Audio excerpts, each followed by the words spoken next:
Estamos começando mais um Cuidadosamente aqui pela Alô TV. Está comigo aqui hoje uma convidada.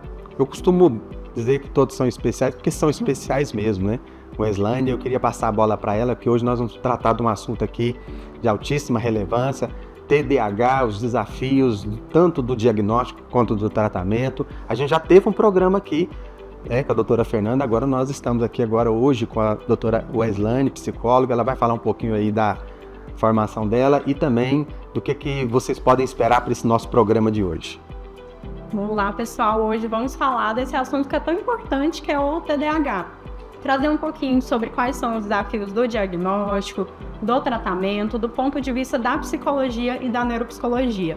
Então, trazer um pouco do esclarecimento das dúvidas que vocês têm e compartilhar conhecimento sobre esse assunto tão importante. Então, você que está aí, que tem interesse em saber mais sobre o TDAH, aqui dentro do nosso Cuidadosamente, eu estou te aguardando. Nós vamos para um rápido intervalo e a gente já volta para explorar todo o conhecimento, toda a bagagem, todo o know-how da nossa convidada de hoje.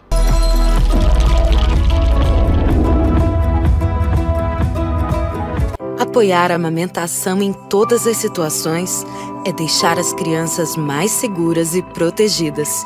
É agir contra as desigualdades. É dar oportunidade para quem amamenta.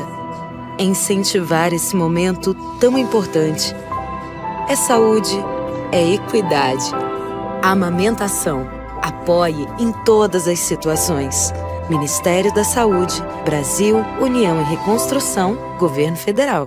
No Brasil, de cada 14 potenciais doadores de órgãos, apenas 4 realizam a doação. A recusa familiar é um dos principais obstáculos e um dos principais motivos é a ausência de diálogo sobre o assunto. Pensando nisso, reunimos algumas famílias e perguntamos: você quer falar sobre doar órgãos? Não. Não. Não. Falar doação não é fácil. Eu sei a importância que é, mas não nem consegui falar. Porque falar sobre doar órgão é falar sobre morte. Agora, pedimos para que integrantes de cada família saíssem da sala. Então, refizemos a pergunta: e se seu filho, seu marido, pai, precisasse de uma doação, você falaria sobre doar órgãos?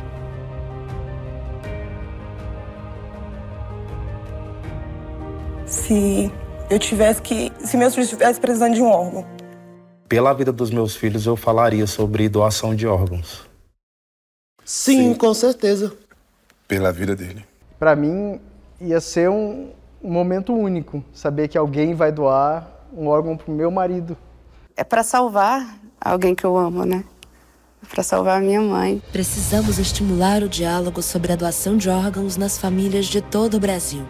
Um dia, sua família pode precisar de um doador ou ter a oportunidade de ser a doadora, mas é preciso conversar sobre isso. Agora, pensar diferente, Conversar com as crianças sobre isso. Se um dia Deus me levar primeiro do que os meus filhos, eu quero ser uma doadora de órgãos. Doação de órgãos. Precisamos falar sim. Ministério da Saúde, Brasil, Governo Federal. Desde o primeiro dia, a vacina já faz parte da nossa vida, guardando nossos primeiros passos, nos protegendo enquanto descobrimos o mundo. Em cada etapa, cada conquista, as vacinas continuam sendo nosso escudo para que possamos viver com saúde cada momento da nossa vida. Procure uma unidade básica de saúde e mantenha a caderneta de vacinação sempre atualizada, porque vacina é pra vida toda. Ministério da Saúde, Brasil, União e Reconstrução, Governo Federal.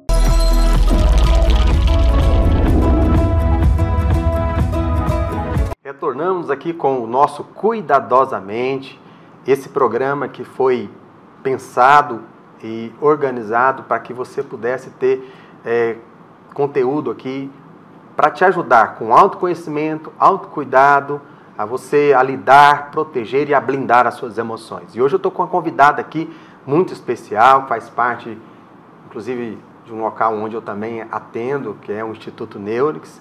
E ela vai falar um pouquinho aqui da formação dela, da qualificação dela, do preparo dela, em especial para lidar, e para trabalhar com a temática que nós vamos desenvolver aqui hoje, que é, novamente, sobre o TDAH. esse tema que, inclusive, esse transtorno que parece que está assim, hoje bastante em voga, né? Está bastante recorrente nas redes sociais, muita coisa aí que a gente não sabe se é realmente verdade, se não é. E a gente vai tratar tudo isso aqui daqui um pouquinho com muitas informações para você. E eu queria passar essa bola para ela. Realmente, Wender, a questão do TDAH, hoje a gente tem muito mais informações, principalmente nas redes sociais, na internet, mas é preciso ter esse cuidado também, né, para entender se aquilo é uma informação verdadeira ou não. Buscar em fontes confiáveis, e hoje a gente vai trazer um pouquinho disso. Eu escolhi a psicologia primeiramente e depois escolhi me especializar em neuropsicologia, porque desde a faculdade eu já trabalhava um pouco com essa questão de transtornos do neurodesenvolvimento.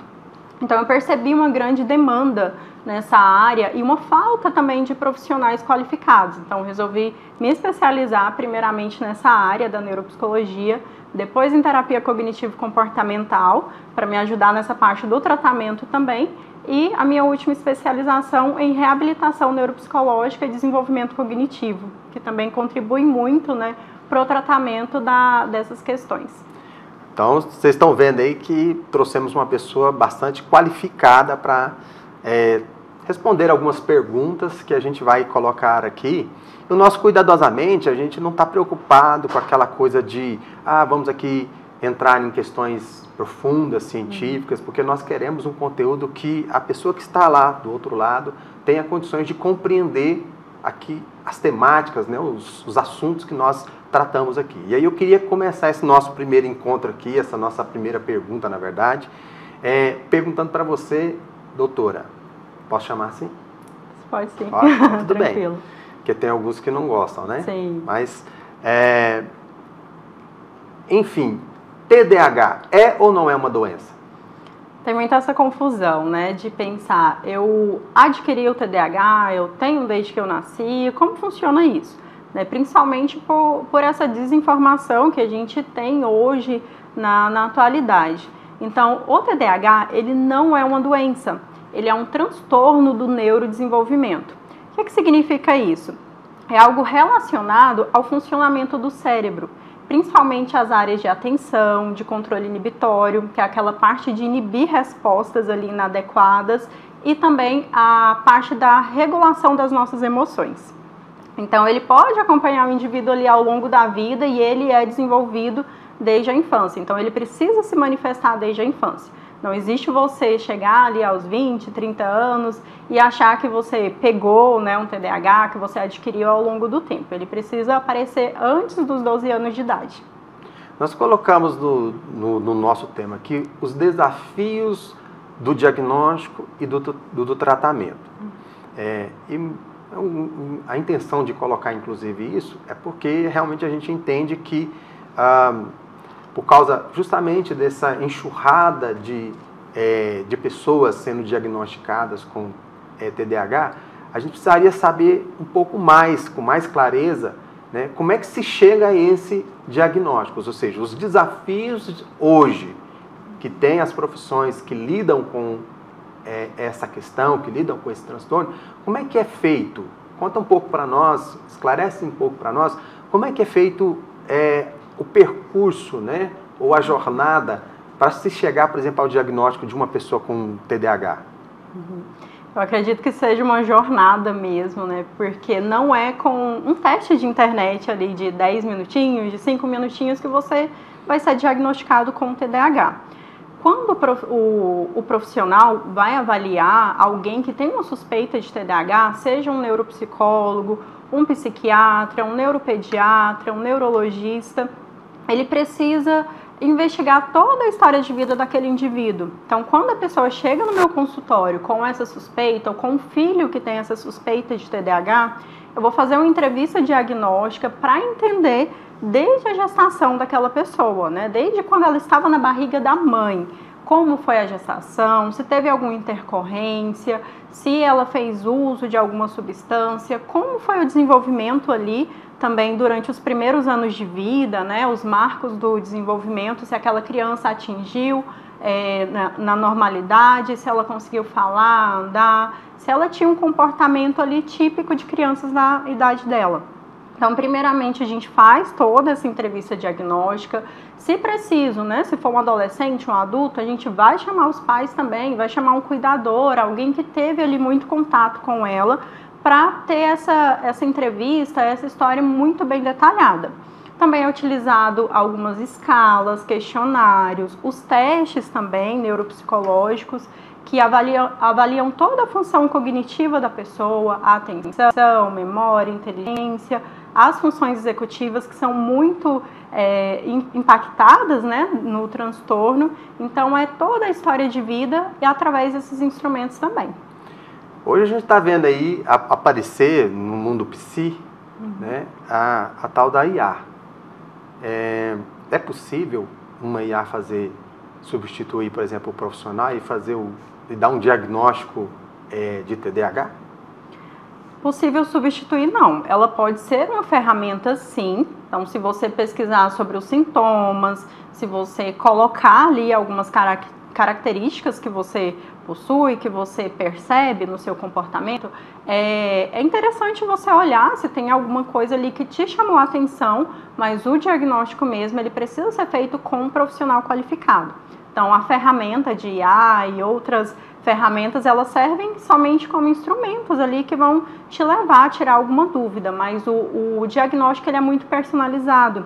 Então, o TDAH, mais para frente a gente vai falar um pouquinho, ele não se manifesta da mesma forma nas pessoas, né? Tem vários tipos de sintomas ali, de grupos de sintomas. Então, é interessante você utilizar as ferramentas, mas o diagnóstico precisa ser feito com um profissional. Então, esse negócio de ir na internet, por que eu fiz essa pergunta? Porque a questão da IA não é mais primeiro já é uma realidade. Sim. E detalhe, ela está disponível a qualquer um de nós. Tá? Né? Tem muitas aí que são gratuitas. Sim. Né? E mesmo que não são gratuitas, pagando a pessoa vai ter acesso a essa ferramenta. Então essa história, por exemplo, de ir lá e de fazer pesquisa e de tentar fazer uma autoavaliação, o recomendado seria que a pessoa não fizesse isso. Utilizasse apenas como ferramenta, né? Se necessário, talvez para tirar uma dúvida, para entender um pouquinho, né? E é importante também ir em fontes confiáveis. Eu sou né? Eu sou psicanalista e eu atendo, né? Eu faço o atendimento com essa abordagem. E hoje parece que é muito recorrente, é muito comum as pessoas elas irem para a internet, e às vezes nem é para uma IA, é para o Google mesmo, né?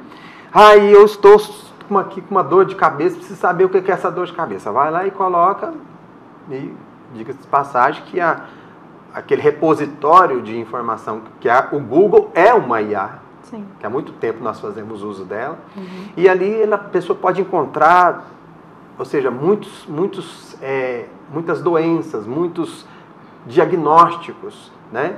E ali, infelizmente, a gente sabe que, por exemplo, tem pessoas que ao ter contato com aquelas informações, ela começa a assumir aquele diagnóstico, ela começa a incorporar e a já ter por certo que ela tem aquela determinada doença, né? Eu usei aqui como exemplo a dor de cabeça, mas hoje se você for na internet, eu quero saber se eu tenho TDAH e começar a pensar, pode ser que algumas pessoas comece até a se auto-rotular com o diagnóstico de TDAH e se for feita uma investigação, né, mais bem feita, provavelmente ele pode ser descartado que ele não tenha. Ou o contrário também, né? Às vezes ele tem, e aí eu já tenho e não vou investigar, eu não vou realmente pegar essa confirmação. O que a senhora recomendaria para essa situação? Eu acho que essa prática de pesquisar ali na internet, ela é comum e não é de hoje, né? Já há muito tempo. Então, é necessário você entender que, mesmo que você tenha ali um direcionamento através da internet, o diagnóstico ele não vai ser feito ali, porque é algo muito geral, não é algo específico para aquele indivíduo. Então, no consultório, a gente vai investigar quais são as rotinas daquela pessoa, os seus hábitos. Às vezes ela não tem um TDAH, às vezes é uma questão ali da demanda que ela está tendo na vida atualmente, do sono, né, muito importante, a alimentação, uso de telas, que hoje também é um empecilho ali para muitas coisas. Então, assim, por que ela está se distraindo tanto? Né? Será que uma mudança ali no comportamento, ela pode ter algum benefício? Então, nem sempre é TDAH, mas também muitas pessoas, ao pesquisar, elas percebem que tem aqueles sintomas e é o momento que elas procuram um especialista, que isso também é muito bom. Então, tem os dois lados ali, mas não dá para se autodiagnosticar sozinho através de uma pesquisa. Nós vamos para um rápido intervalo, já está aqui terminando o nosso primeiro bloco. Em seguida a gente retorna aqui com a nossa doutora, que está respondendo perguntas muito interessantes sobre o TDAH, os desafios do diagnóstico e do tratamento. Fica aí e a gente já retorna.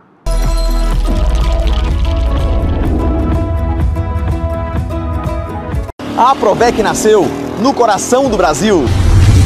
Empregamos e protegemos os brasileiros há mais de 12 anos. E não temos fronteiras. Atendemos em todo o território nacional, com 14 regionais espalhadas pelo Brasil. Transformar e impactar vidas é o nosso propósito. E a Provec é sua, a Provec é nossa, a Provec é do Brasil!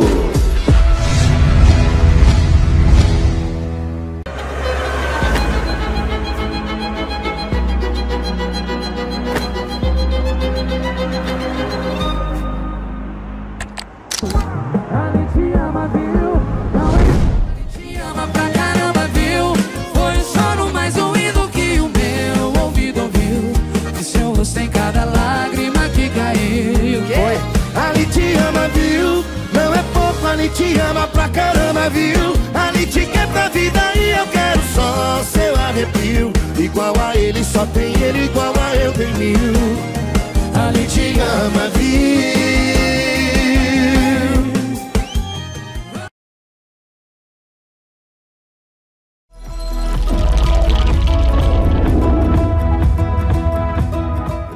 Retornando aqui para o nosso Cuidadosamente, esse programa que tem como objetivo te ajudar aí a trabalhar a questão do autocuidado, do autoconhecimento, hoje com uma convidada muito especial e uma profissional que é especializada no atendimento, no tratamento de pessoas com comprometimentos do neurodesenvolvimento, não é isso, doutora Weslane?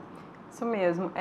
Eu trato, né, principalmente pessoas que tem o TDAH, mas também algumas que vêm com a demanda de autismo, de outros transtornos, né? Mas a demanda principal mesmo no meu consultório é a questão do transtorno de déficit da atenção e hiperatividade. Ok, eu gostaria de fazer uma pergunta para você que está de alguma forma conectado com o que a gente estava ainda conversando no bloco anterior, né? Sobre esse desafio que tem a ver com o desafio do diagnóstico. Afinal de contas, qual é a característica ou as características ou sintomas que realmente define que uma pessoa tem TDAH e não outra coisa? Bem interessante nessa questão, porque, como eu falei para vocês, não tem, às vezes, um tipo específico de TDAH que você vai encontrar outra pessoa ali, vocês vão ter um comportamento totalmente igual, né? Totalmente parecido. Por quê? O TDAH ele se divide em 3 subtipos. Então, o primeiro subtipo é o desatento, que, falando um pouco da infância, seria aquela criança que às vezes tá ali no mundo da lua, que na sala de aula ele não incomoda, ele faz ali as atividades, mas às vezes esquece um lápis, esquece o livro que precisava, na hora da prova ele não lembra porque ele realmente estava com o pensamento longe, ele se distrai facilmente quando tem um barulho fora da sala. Então é aquela criança que às vezes tem um perfil mais desatento, mas que não apresenta uma agitação tão grande. No adolescente, no adulto, essa desatenção ela pode se resumir, por exemplo, a perder um celular, a chave do carro. A pessoa sai, desceu ali no elevador, ela lembra que esqueceu a chave do carro. Aí ela chega no carro, ela lembra que esqueceu alguma outra coisa. Chegou no trabalho, ela tem que se preparar ali para realmente engajar nas atividades, porque ela está lá nas redes sociais, no WhatsApp, então ela se distrai muito facilmente. Esse é o tipo de desatento. O tipo hiperativo, impulsivo, né? Ele seria mais uma criança agitada. Aquela criança mesmo que você olha e fala assim, nossa, esse menino é hiperativo. Pode ser que não seja um TDAH, mas a característica principal é essa criança mais agitada, que sobe, que pula, que na sala de aula ela conversa, que ela quer sair correndo.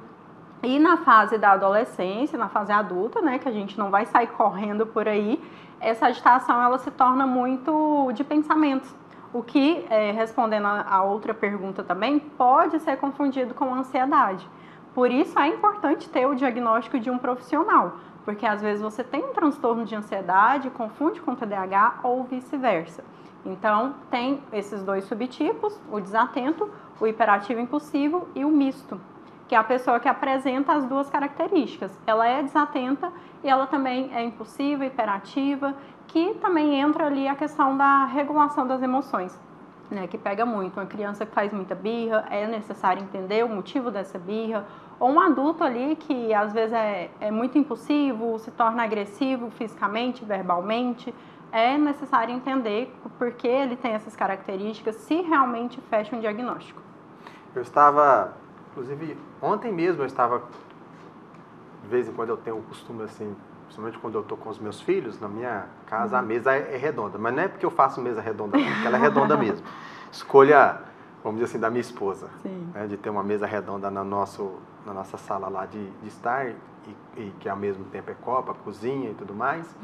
E aí a gente estava conversando, porque eu tenho um filho meu do meio, 23 anos, não parece, mas eu tenho um filho de 23 anos, um de 19 e a minha filha mais velha de 25 anos. Inclusive já me tornei avô, que a menina minha de 25 anos já me deu a felicidade aí de ter a minha netinha Alice. E aí, conversando com eles lá, o meu mais novo, o de 19 anos, falando que porque esse assunto é muito recorrente lá, porque o meu do meio já passou pela avaliação de profissionais e já recebeu lá o diagnóstico dele de TDAH, que a gente já desconfiava desde criança que ele tinha uma situação ali, vamos dizer assim, atípica, diferente, né? E aí, quando veio o diagnóstico, a tendência é da gente, vez ou outra, estar conversando e o assunto vem à tona, né? Se aquilo é ou não é decorrente ou não do TDAH, né? Desse menino meu, ele se chama Paulo, está inclusive concluindo o curso de psicologia esse semestre. Mas a gente sofreu muito com ele, por conta assim, tem pouco tempo que essa questão de chegar no diagnóstico, né, de ter realmente essa avaliação, de ter esse recurso, eu não sei dizer quando que realmente essa coisa começou a acontecer, mas para nós foi um pouco, assim, a gente só na adolescência, só agora mais na fase adulta que eu fui fazer o diagnóstico dele. Então, passei pela fase da infância, da adolescência, vendo todos aqueles comportamentos, todas aquelas situações, e a gente não tinha esse diagnóstico. E para nós, assim, a gente sabe que teve perdas no meio desse processo, desse caminho. E aí o meu menino mais novo falando que tinha ido lá no chat lá, né, GPT, e tinha tentado fazer uma autoavaliação para saber se ele também tinha TDAH. E diz que lá tem uma questão que é apontada pela IA, que é a pessoa com TDAH, ela tende a andar e ela desvia dos objetos só com a parte de baixo do corpo, que a parte de cima, né, principalmente a cabeça, ela fica reta. Isso confirma? Isso é verdade ou é, vamos dizer assim, lenda da internet? Pelo meu conhecimento, eu sinceramente nunca ouvi falar. Mas pode ter, né, algumas pesquisas que investigam, né, porque realmente a pessoa, ela tem atenção sim, só que às vezes ela não consegue focar. Então, até na parte motora, né, de estar andando, pode ser que ela esteja com a cabeça em outro lugar, né? Então, não percebendo ali mesmo o que ela está fazendo, porque a parte da impulsividade pode estar presente. Então, a pessoa impulsiva, ela não para e pensa, assim, na maioria das vezes, antes de agir. Então, pode estar presente sim, mas não que eu tenha esse conhecimento científico, né, desse fato aí. Desse fato, né? Sim. Sobre a questão do diagnóstico, né, do desafio do diagnóstico. Acabei de contar aqui um pouquinho a minha trajetória pessoal. Hoje, como é que nós estamos em relação a isso? Eu tenho aqui a desconfiança que meu filho tem TDAH ou que eu mesmo tenho TDAH, né, que eu posso apresentar. Se eu tenho essa condição, eu posso ter, como é o meu caso aqui, né, estou chegando aos 50 anos, com 49, esse ano eu faço 50, metade de um século, e pode ser que até hoje eu não sei se eu tenho ou não tenho. Qual é o caminho, qual é o melhor recurso, onde eu devo procurar, a quem eu devo procurar. É interessante, Wender, essa questão que você falou, porque acontece muito no consultório de, às vezes, uma família chegar com um filho que apresenta algumas características, às vezes a mãe levou, mas o pai vai junto, e o pai vira e fala assim, não, mas ele é igualzinho a mim, eu também tenho esses comportamentos. Então, eles vão em busca de um diagnóstico e saem com 2. Né? Até porque, quando você estava descrevendo a questão da desatenção, né, e da hiperatividade, em tese, todos nós temos um pouco disso. Sim. Né? E aí, por isso que eu fiz aquela pergunta. O que é o diferencial? O que é o demarcador, se é que a gente poderia usar esse termo? Que vai distinguir, não, essa hiperatividade aqui e essa desatenção aqui, ela realmente é do TDAH, ela é da condição do diagnóstico desse transtorno. Né? Sim. Nessa questão é muito importante também o que a gente utiliza, que são os testes.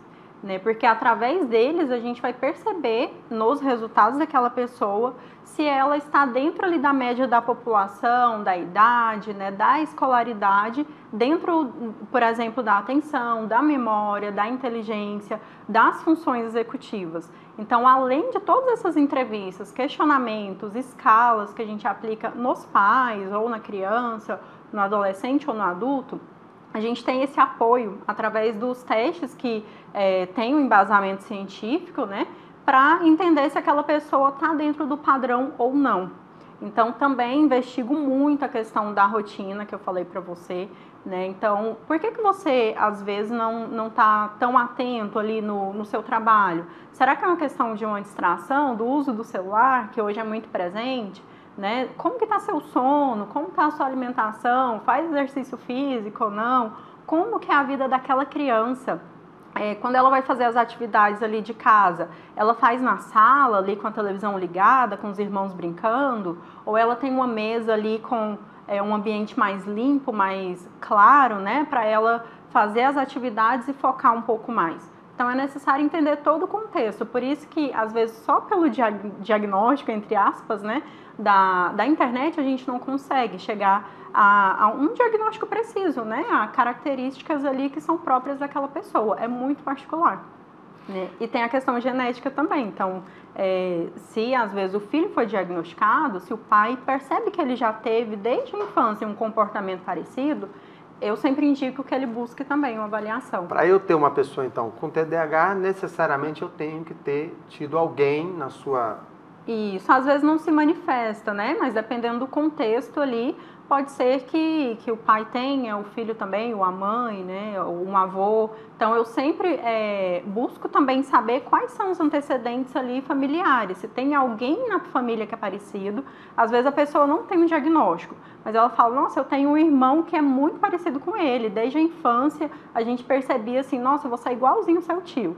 Então, vamos investigar esse tio também. Né? Mesmo que ele não tenha tido a oportunidade de buscar um especialista e ter um diagnóstico. Famílias que têm pessoas com o diagnóstico do autismo, é uma família que tem mais tendência de ter pessoas também com o diagnóstico de TDAH? Porque parece assim, existe uma ideia aí, eu não sou especialista nesse assunto, né? Estudo, tenho, inclusive, da minha família, a gente já tem hoje pelo menos 3 diagnosticados com autismo. Eu tenho um irmão que é gêmeos e o filho dele é autista, nível suporte 3, entendeu? Tem 2 sobrinhos, netos, que são né, com a diagnóstico também de autismo.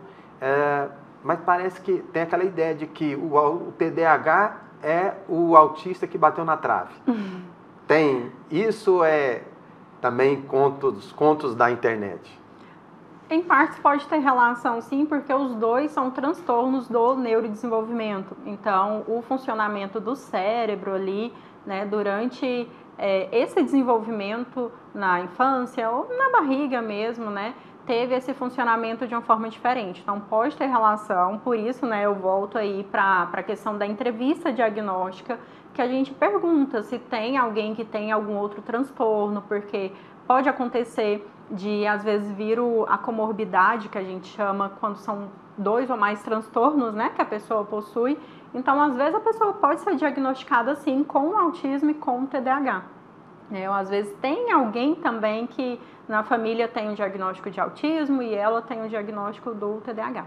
Para bater o martelo, como é que funciona isso? Quais são as especialidades, os profissionais envolvidos, né, nessa investigação diagnóstica e, nesse caso, qual é o papel do psicólogo? Sim.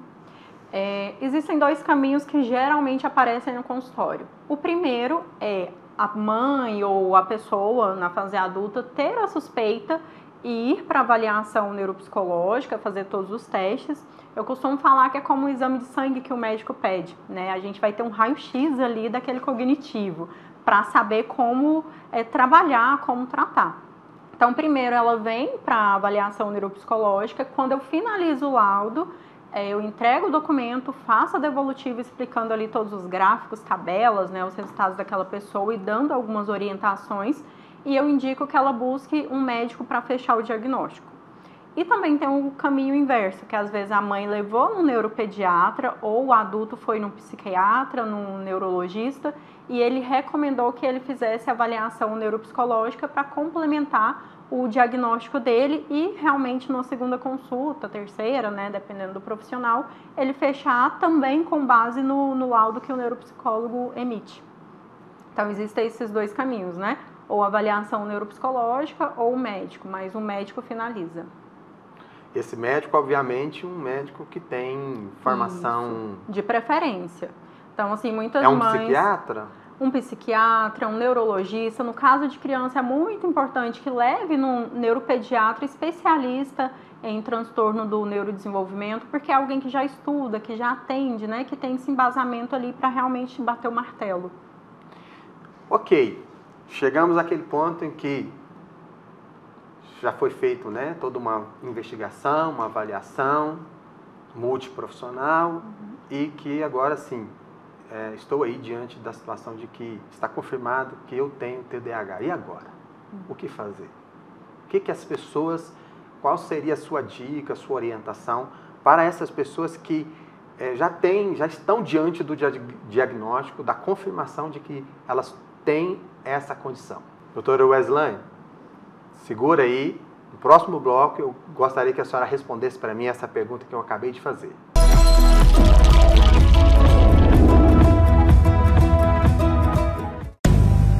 Somos de carne e osso. Somos titânio e carbono. Somos batalhadores. Somos sonhadores. Somos resilientes. Somos pretos. Somos brancos. Somos famosos.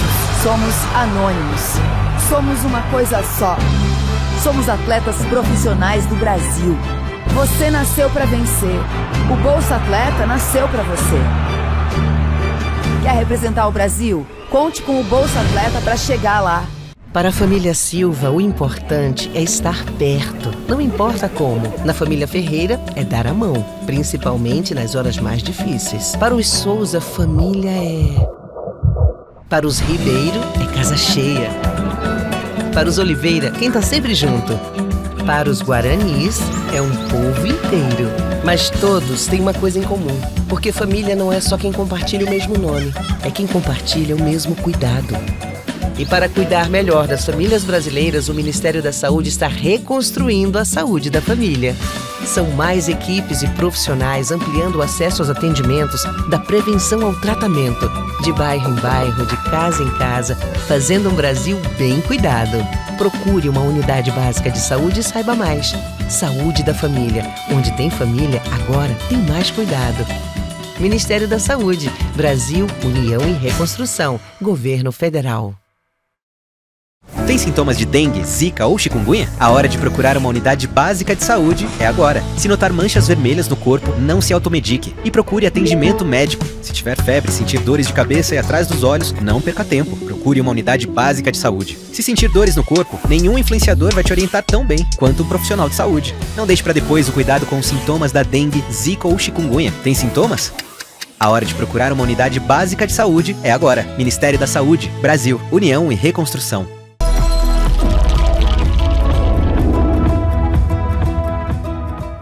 Retornando aqui para esse nosso bloco, eu gostaria de repetir aqui a pergunta que eu fiz para a nossa convidada de hoje, doutora Weslane, psicóloga, neuropsicóloga e especialista em terapia cognitivo-comportamental e que trabalha com o público especializado de pessoas com essa condição do TDAH.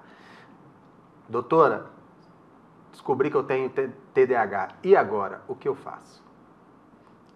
Então, assim, super importante, né? O pós-laudo, o pós-diagnóstico, seja ali com o médico ou através da avaliação, que a gente também coloca uma hipótese diagnóstica, entender primeiramente que o diagnóstico do TDAH ele não te define.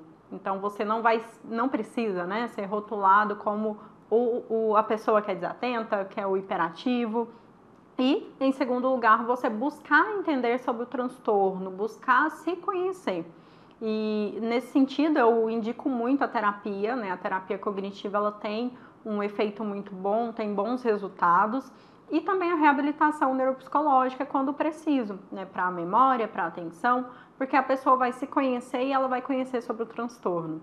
Então, primeiramente, saber que você não se reduz àquele transtorno, mas que é importante você entender para você saber lidar com os desafios, com as interferências ali que vai acontecer no seu dia a dia. A mudança de rotina também é super importante. Então, como eu falei em outras situações, né? Como está ali a sua rotina, o seu sono, que é super importante, a base, como estão seus horários, como você se organiza para estudar. Existem algumas técnicas, né, de foco que a gente pode ir trabalhando dentro da terapia, por exemplo, o Pomodoro, que a pessoa vai focar ali, vai ter intervalos também. Para a criança isso é super importante, porque ela não consegue ficar tanto tempo ali focada em uma atividade. Então, se essas atividades são divididas por blocos, a chance de ter uma eficácia, de concluir aquelas tarefas é muito maior. A terapia, ela tem, nesse caso, um efeito para a vida inteira? Ou é algo que eu vou estar ali por um tempo em terapia e depois existe a possibilidade da alta da terapia porque a pessoa adquiriu, vamos dizer assim, uma regulação, né, uma forma, por exemplo, de lidar com o TDAH que ela não precisa ser acompanhada. Como é que funciona essa questão hoje? Sim e não, né? Sim, por exemplo, na infância, se uma criança ela foi diagnosticada com TDAH e ela recebeu o tratamento, ela vai ter muito mais janelas de oportunidades na vida. Então, às vezes, um dano que ela teria ali na época do pré-vestibular, de não saber se regular emocionalmente, de não saber se organizar, ele poderia ser evitado se ao longo da infância dela ela tivesse tido esse suporte, ela tivesse tido esse acompanhamento. Então, isso daí é para a vida. Então, se ela recebeu a intervenção ali logo no início, no pós-diagnóstico, ela vai carregar tudo isso, todo esse benefício para a vida. Só que isso não impede de ela ter recebido o diagnóstico, fez a terapia ali por alguns anos, estabilizou, e lá na fase adulta ela decidiu, por exemplo, estudar para concurso. E ela tem a demanda de trabalho, ela tem a demanda ali dos estudos, e ela se sentiu mais perdida por conta dessa mudança. Então, ela pode voltar para um acompanhamento terapêutico, para uma reavaliação, que também é importante, porque são fases diferentes da vida. Então, a reavaliação ela é importante para medir o progresso, para perceber se a intervenção está sendo eficiente ou não. A questão de você trabalha com a abordagem cognitivo-comportamental, não é isso? Terapia cognitivo-comportamental. Só a cognitivo-comportamental é interessante ou é realmente importante no que diz respeito a a tratamento terapêutico, ou seja, a pessoa fazer terapia, ou ele buscar outras abordagens, outras formas, né, de trabalhar as suas questões psíquicas, né, de angústias e tudo mais, também seria também uma coisa interessante. Inclusive, já aproveita e me fala sobre essa questão, por exemplo, da medicação, né? Porque, assim, boa parte das pessoas que são diagnosticadas com o TDAH, principalmente se for por um médico, provavelmente vai receber lá uma receitazinha, não é isso? Isso. Então, assim, eu costumo falar que o trabalho é em equipe. Não existe o trabalho só do psicólogo, só do paciente, só da família. Se for uma criança, eu preciso ter a parceria da escola para entender ali se é necessário adaptar uma prova, como está sendo passado o conteúdo, em qual local da sala aquela criança está sentada, se aquilo interfere. Porque você imagina um TDAH desatento sentado lá no fundão, né, o famoso fundão ali da sala. Ele vai ter muitos eventos ali, muitas situações que vão distraí-lo ao longo do tempo, né, ao longo ali da jornada, do período que ele está na escola. Então, tudo isso é importante a gente ter essa parceria, essa abertura da escola para conseguir negociar, para conseguir buscar estratégias que vão facilitar a rotina daquela criança ou daquele adolescente. Da mesma forma que o tratamento médico, se o médico achar que é necessário, né, medicamentoso, ele é super importante. Então, a terapia entra ali cuidando dessa pessoa no sentido emocional, no sentido de mudança ali de rotina, mas também vendo a questão dos efeitos colaterais que alguns remédios podem trazer, para ela saber lidar, para ela saber identificar o que é dela, o que ela já possuía e o que ela mostrou ali como alteração após a medicação, nesse período de adaptação que alguns precisam, né? Mas a parceria com o médico e o psicólogo, a escola, a família, ela é super importante. O psicólogo não prescreve medicação? Não, o psicólogo não prescreve nem água com açúcar. Nem água com açúcar? Não, mas isso não justifica a gente não entender sobre a medicação, né? É necessário sim estudar, porque o nosso paciente vai estar fazendo uso da medicação. Então precisa entender qual medicação você utiliza, qual efeito colateral, né, ela está te trazendo. A questão da rotina, né? Tá tomando direitinho. Ainda tem o desafio, né? Porque ele, TDAH, para fazer uma rotina de uso de medicação, por exemplo, o meu filho, até agora a gente não conseguiu ter essa regularidade, né, no uso, por exemplo, da medicação que foi prescrita para ele. Sim, e eu acho importante a terapia também, porque toda semana a pessoa precisa me falar, né? Ela precisa ali dar satisfação, então isso já ajuda. Eu oriento a pessoa a colocar lembrete no celular, bloquinho de notas, post-it, quadro ali de planejamento. Então, hoje existem ferramentas. Quanto tempo? Como que são as sessões? São semanais, quinzenais? Como é que é a periodicidade de um tratamento especializado em TDAH? É importante que a pessoa faça semanalmente sessões de 50 minutos. Alguns conseguem fazer a terapia online, né? Outros na forma presencial, mas tem uma eficácia muito boa nas duas modalidades. Com o tempo, quando a gente vai percebendo ali que os sintomas já estabilizaram, que a pessoa tem um progresso, junto com o paciente, eu defino quando a gente vai começar a espaçar para quinzenal. Depois, mais para frente, para mensal, até ele receber alta. Porque na terapia cognitiva, a gente trabalha com a alta terapêutica. Então, é importante a gente medir esse progresso ali e entender junto com o paciente quando é o momento de começar a espaçar essas sessões. Nós estamos aqui agora partindo para os nossos finalmente, e eu quero pedir o auxílio aqui da minha equipe técnica aqui para chamar a nossa vinhetinha do Profissão Terapeuta, esse quadro onde a gente entra aí em questões da formação, da qualificação, da sua jornada, inclusive para se tornar esse especialista, essa pessoa que atende e que atua nesse nicho de mercado, né? Que é de pessoas com problemas de TDAH. A gente vai para nossa vinhetinha aí e a gente já retorna aqui com a nossa convidada de hoje para ela responder e nos apresentar aí o percurso que ela fez para se tornar essa especialista e outras coisas que eu vou perguntar aqui para ela.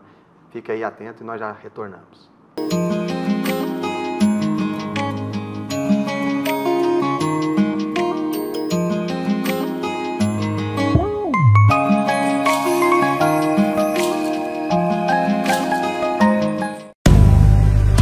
Somos de carne e osso. Somos titânio e carbono. Somos batalhadores. Somos sonhadores. Somos resilientes. Somos pretos. Somos brancos. Somos famosos. Somos anônimos. Somos uma coisa só. Somos atletas profissionais do Brasil. Você nasceu para vencer. O Bolsa Atleta nasceu para você. Quer representar o Brasil? Conte com o Bolsa Atleta para chegar lá. Mãe, tá chegando mais médicos! O Mais Médicos já transformou a vida de muita gente. Em 1 ano e meio de retomada, já são mais de 26 mil médicos e médicas que realizam consultas de rotina, acompanhamento, tratamento, ações para prevenção e muito mais. Para estar mais perto de você, da sua família e de todos. Onde tem vida, tem mais médicos. E onde tem mais médicos, tem governo federal.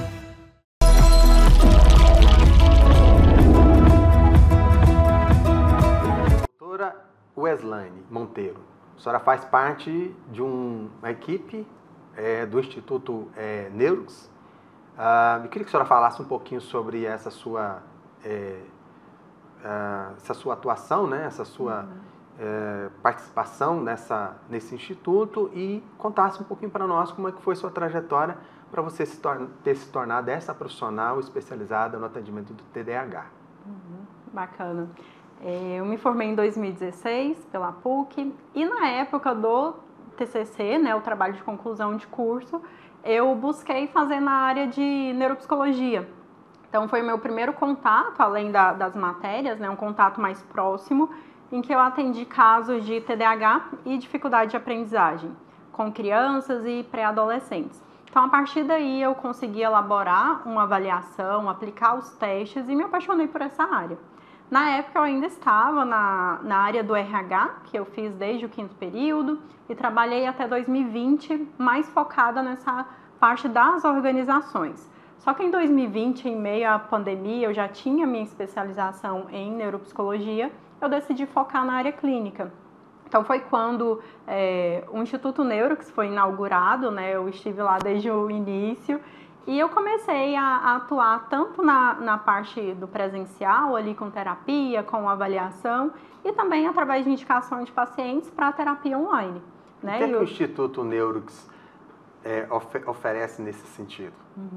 Hoje o Instituto ele é um Instituto de Saúde Integrada, né? Então ele possui vários profissionais da área da saúde, uma equipe mesmo que a gente consegue ter essa parceria, conversar ali entre si, de neuropsicopedagogos, neuropsicólogos, psicólogos, psicanalistas, fono, nutricionistas. Então a gente consegue ter ali o apoio dessa equipe. Inclusive tem uma colega que é nutricionista especializada no atendimento de pessoas com TDAH e com TEA, com TOD, no neurodesenvolvimento. A questão da alimentação, né? Porque os alimentos, eles influenciam muito no funcionamento do nosso corpo e da nossa mente.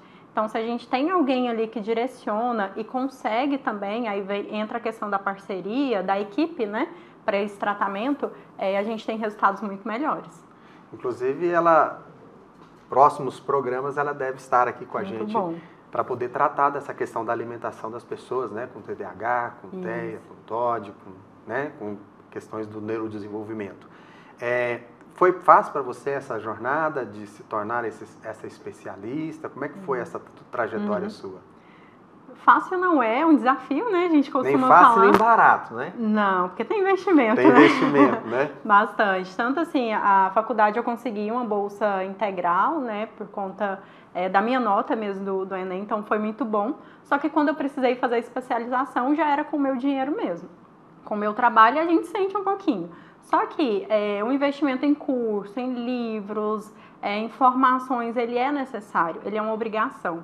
Né? Não tem como você tratar, você orientar o outro se você não tem conhecimento. Então, depois que eu resolvi, né, eu já tinha especialização ali em neuropsicologia, quando eu resolvi focar na clínica, eu fiz em terapia cognitivo-comportamental, para me dar essa base, porque né, a gente precisa ter um direcionamento. E eu segui nessa linha e depois eu percebi que eu precisava do pós-laudo, né, que a gente falou, para uma reabilitação na parte mais cognitiva, de memória, de atenção.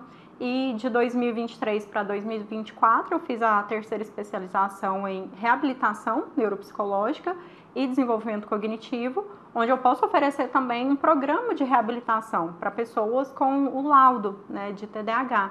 Então, é investimento de tempo, de dinheiro, é dedicação, mas vale a pena, porque a gente leva o conhecimento ali com um embasamento muito maior, com segurança maior para aquela pessoa. Então, vamos dizer que a porta de entrada, né, para a pessoa atender esse público especializado seria a pessoa começar por depois da faculdade, depois da sua formação, uma especialização? Isso. De preferência, se você quer atuar na área de avaliação neuropsicológica, fazer a especialização em neuropsicologia. E para a parte ali do tratamento, a terapia cognitiva ela ajuda bastante, né? A reabilitação neuropsicológica também. Então, eu acho que é assim, começar a estudar e nunca mais parar, né? Estar ali sempre em constante conhecimento, porque aparecem novas medicações, aparecem novos estudos e a gente precisa estar atualizado, né? Para entender que o paciente ele já chega com toda a pesquisa ali do Google dele. Então, a gente precisa mostrar para ele o que está certo, o que não está. Muita pesquisa, muito estudo. Muito estudo, Essa muito área livro. está em constante agora, né, modificação, Isso. evolução, desenvolvimento. Sim. Todo dia uma pesquisa nova. Sempre. Inclusive, tem aquela coisa da teoria da conspiração, né? Principalmente na internet tem muito, né? E aí uma das teorias da conspiração que rodam, né, por aí é que tem algo acontecendo no mundo, nos alimentos que nós ingerimos e também nas coisas que nós consumimos, na água que nós bebemos, e que aumentou o número de pessoas com TDAH no mundo. Isso o que você tem para dizer para a gente a respeito? Eu acho que hoje a questão da informação ela está muito mais acessível, né? Quem tem um celular ali com internet, um computador, ela consegue ter muita informação. Nem sempre a informação correta, mas ela está acessível. Então, não quer dizer somente que o número de diagnósticos, que o número ali de casos aumentou, mas as pessoas estão buscando mais. Então, como eu falei anteriormente, a pessoa já vem ali com pré-diagnóstico feito por ela ou por outra pessoa, então você precisa ter um conhecimento ali para entender junto com ela o que dá certo, né, no tratamento, o que realmente ela tem e o que ela não tem.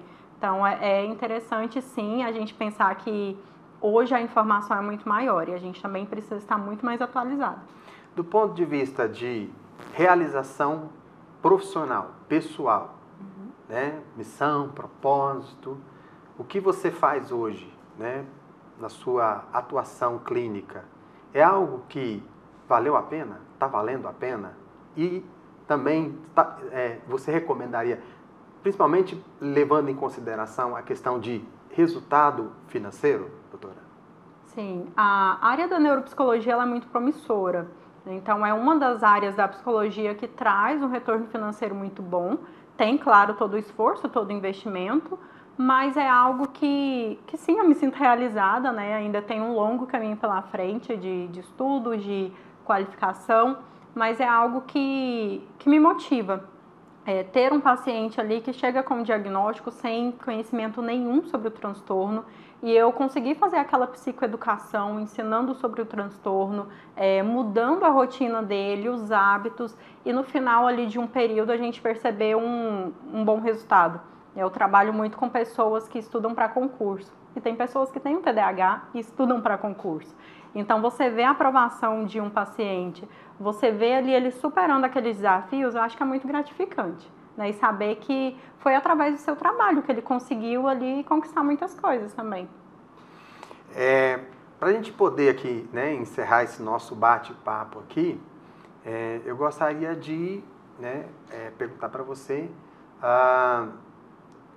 o que você assim, poderia, né, deixar assim, de dica, de orientação para as pessoas que estão nos assistindo e que vai ver, né, esse nosso programa aqui, para facilitar a vida deles, principalmente no aspecto do acesso E aí você já concluiria colocando para a gente como é que as pessoas podem, por exemplo, te encontrar, quais são as suas redes sociais, quais são os canais que você utiliza aí, para que as pessoas possam ter acesso a esse cuidado especializado, né, a essa sua atuação profissional.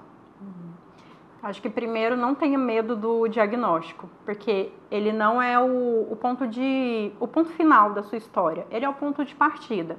Então eu ouço muito aquela frase que fala assim, agora faz sentido, né? Tudo que eu passei na minha infância, na minha adolescência, tem muitos diagnósticos tardios, sim, e mesmo os pais, né, que buscam ali com criancinhas muito pequenas, talvez naquele momento o diagnóstico não é fechado pela idade, mas não tenha medo de um possível diagnóstico, porque a intervenção, o tratamento, ela vai te abrir portas que você, sem talvez uma ajuda médica, psicológica, você não teria oportunidade. Então, se você tem dúvida, se o seu filho tem TDAH, se você tem o TDAH, busque a ajuda de um profissional que realmente seja especializado em neuropsicologia.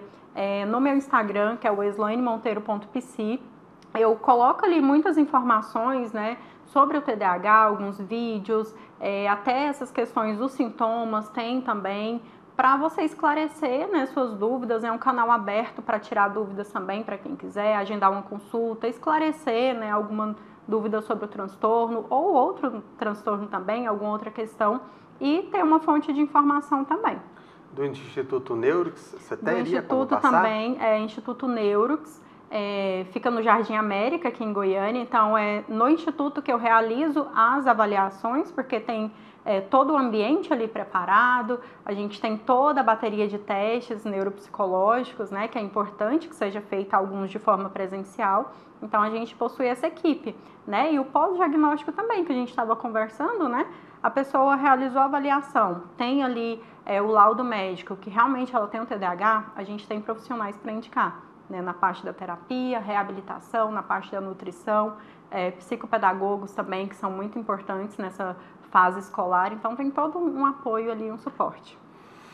Bom, esteve aqui comigo a doutora Weslaine, ela é psicóloga, neuropsicóloga, especialista em terapia cognitivo-comportamental e atua, né, lá no Instituto Neurux com o diagnóstico e o tratamento de pessoas com TDAH, na verdade, a condição aí de problemas com neurodesenvolvimento, TEA, DOD, dificuldade de aprendizagem, ansiedade. Né? Então, se você tem essa demanda aí, né, tem essa necessidade, ela acabou de passar aqui, né, as formas que você pode acessar, que você pode ter aí um contato com ela, com o Instituto Neurux. E aí a gente se despede de você aqui dizendo que aqui no nosso Cuidadosamente a gente busca trazer um conteúdo de altíssima relevância para te ajudar no seu autocuidado, no seu autoconhecimento e para promover saúde psíquica, emocional e mental para você, para que você possa ter aí recursos para lidar, inclusive com, né, essa questão aí da sua saúde psíquica, tá? Assim como a doutora Weslaine esteve aqui conosco, a gente vai continuar trazendo essa temática, né, dentro dos nossos encontros aqui, porque está aí uma temática que tem muita ainda coisa para a gente conversar e para esclarecer e para te ajudar. Então, fica aí atento aí, pela aqui, ó, Alô TV, nós estaremos aqui às quintas-feiras, sempre trazendo um convidado especial, um convidado com bagagem, com experiência, com know-how, para tratar dos temas que nós temos tratado aqui, tudo tentando te ajudar a ter uma maior e uma melhor qualidade de vida. Então, fique atento aí para os nossos próximos encontros do Cuidadosamente.